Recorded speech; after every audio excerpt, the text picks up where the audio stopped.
Hello, everyone. I hope you're enjoying SPEA's virtual annual session this year. I wish we could meet in person like normal, but I'm glad that we have this ability to meet over webinars and Zoom meetings and potentially reach even more people this year.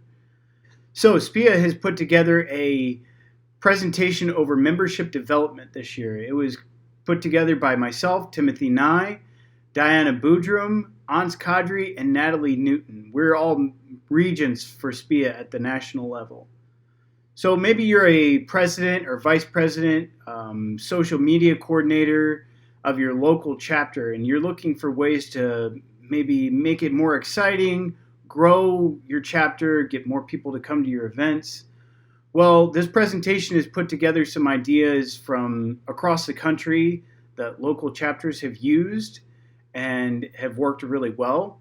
And we hope that you'll be able to take those back and incorporate them into your local chapter and grow that chapter.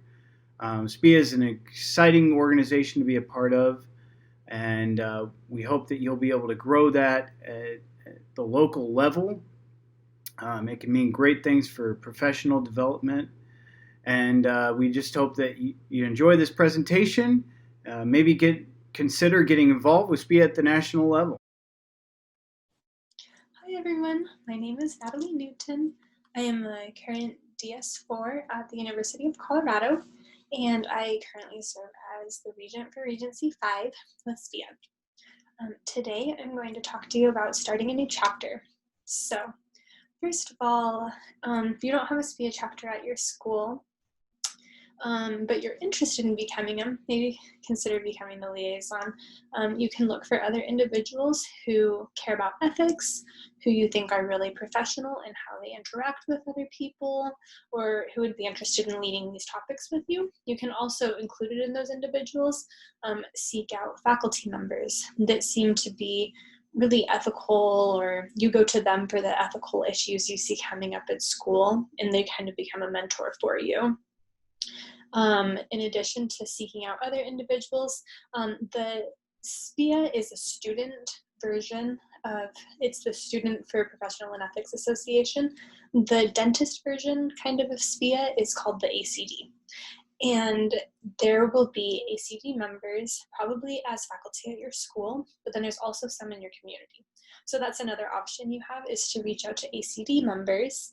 And it's pretty easy to find out if you just Google them, or you can reach out to National SPEA to find out, but those are all people that can help you get started because SPEA has a very close relationship with the ACD. So look for students that might be interested in ethical or professionalism issues, mentors at school that also like that or that you like to go and talk to, and then ACD members both at the school and in the community.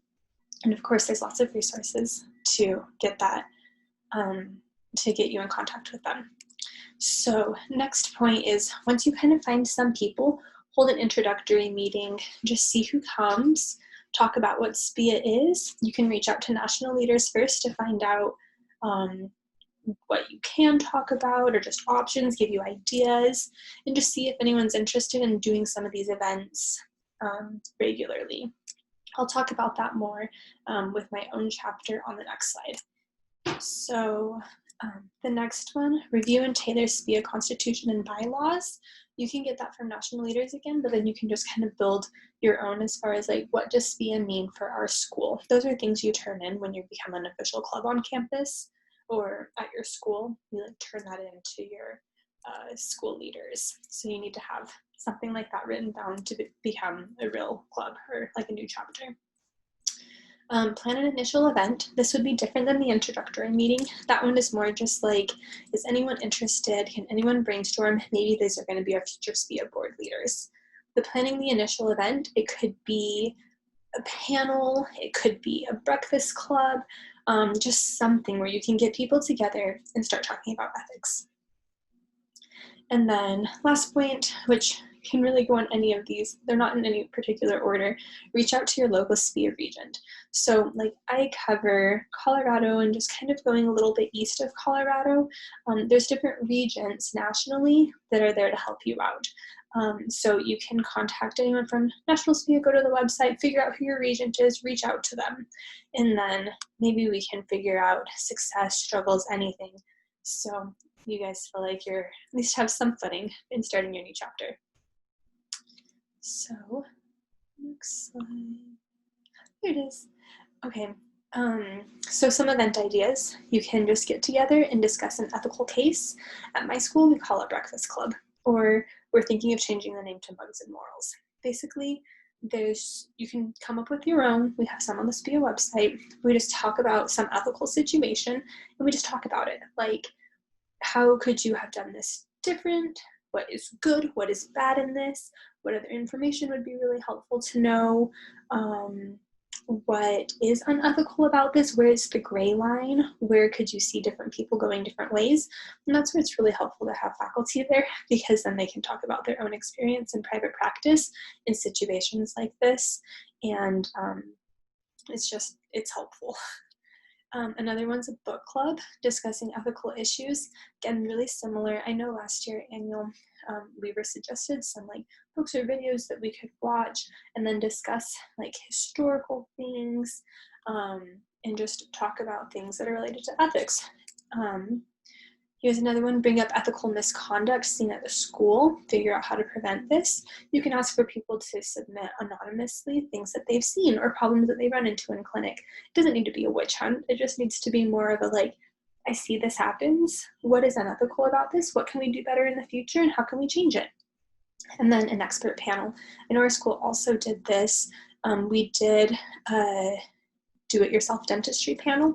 It was fascinating. We had different experts there, different specialists.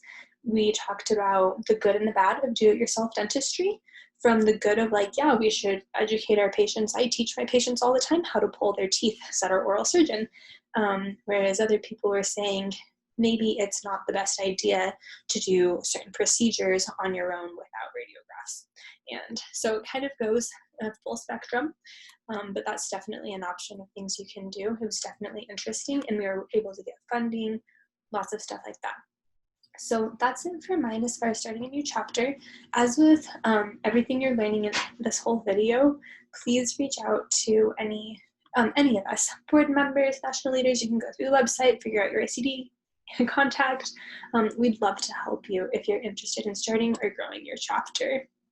My name is Aileen, and I'm a third-year dental student at Boston University. My favorite part about being in SPEA is getting to interact with other dental students and learning from dentists that are not employed by your school. SPEA has helped me become who I am today by giving me the opportunity to learn how to have the difficult conversations with people. This is something we all are going to need to do in our careers, and it's better that we start learning it at a younger age.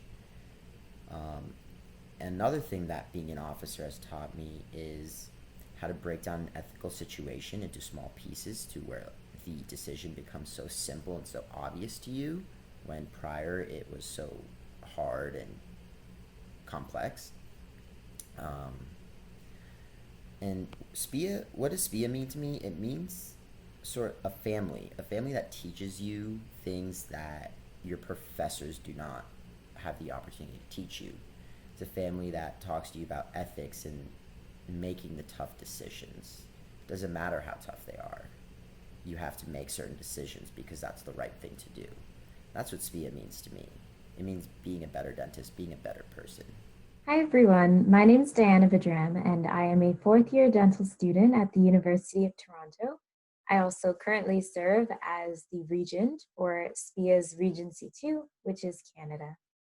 Today I'm going to be talking about building a team and fostering a community.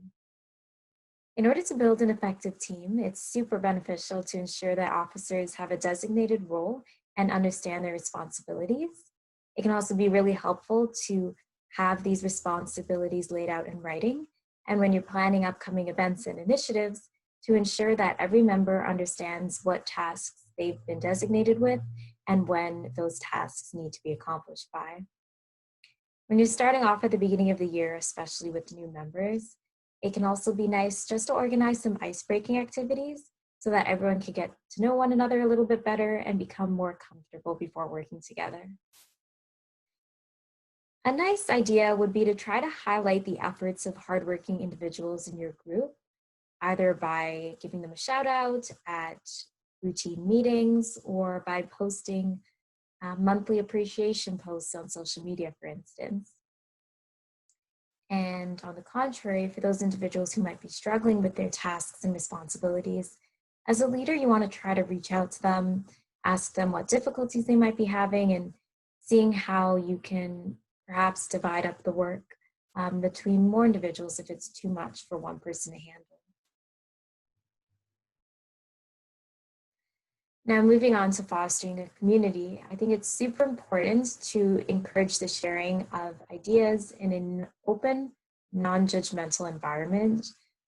This means that every member should feel comfortable sharing experiences, sharing their opinions without feeling the fear of being punished or being shamed. With regard to publicity and sharing your events and accomplishments with the rest of the faculty, you might want to try submitting photos and other event updates for publication in either school newspapers or the faculty website. We're also super lucky to have the support of so many dedicated ACD fellows. Those are fellows from the American College of Dentists in many of the regions. So a cool idea might be to try to facilitate some mentorship opportunities between SPEA students at your local school and some local ACD fellows. Now, in order to put on some larger events and maybe to keep some costs down, I'd encourage collaboration with other student groups at your school or with local SPEA chapters at other schools for virtual events, for instance. And finally, in order to appreciate this large SPEA community we're trying to achieve, I highly encourage attendance at annual session in the future. I know that by listening to me and sitting in for the duration of this presentation, you've been an active participant of SPEA's first virtual annual session. And I thank you for that, and I hope you've enjoyed, and I hope you check out some of our additional material as well.